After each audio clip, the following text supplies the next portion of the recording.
Praise Lord, hallelujah. നമുക്ക് അല്പം വചനത്തിലേക്ക് കടന്നു പോകാം. സങ്കീർത്തനം 12:1 പറയുന്നു, യഹോവയെ രക്ഷിക്കണമേ, ഭക്തന്മാർ ഇല്ലാതെ പോകുന്നു. സ്തോത്രം.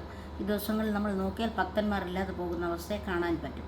യെശയ്യാവിൻ്റെ പുസ്തകം 1-ാം അധ്യായം അതിൻ്റെ 21 വിശ്വസ്ത നഗരം വേശ്യയായി തീർന്നിരിക്കുന്നത് എങ്ങനെ? അതിൽ ന്യായം നിറഞ്ഞിരിക്കുന്നു, നീതി വസിച്ചിരുന്നു, ഇപ്പോഴോ കുലപാതകന്മാരായി മാറിയിരിക്കുന്നു. Praise the Lord. ഇപ്പോഴോ സ്തോത്രം, ആ വെള്ളി കീടമായും വീഞ്ഞ് വെള്ളം ചേർന്ന് വിരിക്കുന്നു. Praise the Lord. ഈ ദിവസങ്ങൾ നമ്മൾ ചിന്തിക്കണം, നമ്മൾ ആരായിരുന്നു, നമ്മൾ ആരായിരിക്കണം, വിശ്വസ്തരാണോ എന്ന് നമ്മൾ ഇത് കേൾക്കുമ്പോൾ നമ്മളെ തന്നെ പരിശോധിച്ച് നോക്കണം. ഞാൻ ചെറിയൊരു സ്റ്റോറി പറയാം. ഒരിക്കൽ ഒരു വലിയ വെള്ളപ്പൊക്കം കാട്ടിലുണ്ടായി.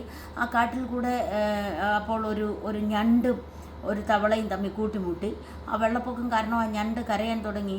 ആ തവളയോട് ചോദിച്ചു, എന്നെ ഒന്ന് രക്ഷിക്കണം, എനിക്ക് നീയുള്ള എന്നെ സഹായിപ്പാൻ, എന്നെ രക്ഷിക്കണമെന്ന് പറഞ്ഞു. അപ്പോൾ അദ്ദേഹം പറഞ്ഞു, ഇല്ലില്ല, എനിക്ക് നിന്നെ ഒരിക്കലും രക്ഷിക്കാൻ പറ്റത്തില്ല, കാരണം നീ ഞണ്ടാണ്, എന്നെ എപ്പം വേണേലും എന്ത് ചെയ്യാം, ഞറുക്കിക്കൊല്ല, അതുകൊണ്ട് എനിക്ക് നിന്നെ രക്ഷിക്കാൻ പറ്റത്തില്ല എന്ന് പറഞ്ഞു. അപ്പോൾ അദ്ദേഹം പറഞ്ഞു, ഇല്ല, പ്ലീസ് എന്നെ രക്ഷിക്കണം, എങ്ങനെയെങ്കിലും നീ എന്നെ സഹായിക്കണം, നീ എന്നെ സ്നേഹിക്കണം, നീ മാത്രമേ ഉള്ളൂ, എനിക്ക് ആരുമില്ല, എനിക്ക് അമ്മയില്ല, അപ്പനില്ല, സഹോദരങ്ങളില്ല എന്നൊക്കെ കരയാൻ തുടങ്ങി. അപ്പോഴും തവള സമ്മതിക്കാതെ ഇരുന്നു. കാരണം സ്തോത്രം, തവളയ്ക്കറിയാം ഞണ്ട് ആരാണ്. സ്തോത്രം. തവള അറിഞ്ഞിരിക്കണം, അത് നമ്മൾ അറിഞ്ഞിരിക്കണം. മറ്റുള്ളവർ നമ്മളോട് ഒരു ഹെൽപ്പ് ചോദിക്കുമ്പോൾ ഏത് വിധത്തിലാണ് അവർ ഹെൽപ്പ് ചോദിക്കുന്നതെന്ന്. ഇല്ല എങ്കിൽ നമ്മുടെ ജീവിതത്തിൽ ഇതുപോലെ സംഭവിക്കും. ലാസ്റ്റിൽ ആ തവളയോട് ആ ഞണ്ട് പറഞ്ഞു, അഥവാ വെള്ളത്തിൽ ഇടയ്ക്ക് മുങ്ങിപ്പോയാലും ഞാൻ നിന്നെ ഞറുക്കുമ്പോൾ മുങ്ങിയാലും നീ മാത്രമല്ല ഞാനും കൂടെ അല്ലേ മുങ്ങിച്ചാകുന്നു. തവള വിചാരിച്ചാൽ അത് ശരിയാണല്ലോ, എന്നാൽ ശരി, നീ കയറിക്കോ, പക്ഷേ ഒരു കാര്യം, നീ എന്നെ എന്ത് ചെയ്യരുത്, ഞറുക്കി കളയരുത്, കൊല്ലരുത് എന്ന് പറഞ്ഞു. അത് സമ്മതിച്ചു. അങ്ങനെ അങ്ങോട്ട് പൊയ്ക്കൊണ്ടിരുന്നപ്പോൾ ആ വെള്ളത്തിൻ്റെ പകുതിയായപ്പോൾ ഈ ഞണ്ട് അതിനെ അങ്ങ് ഞറുക്കി. സ്തോത്രം.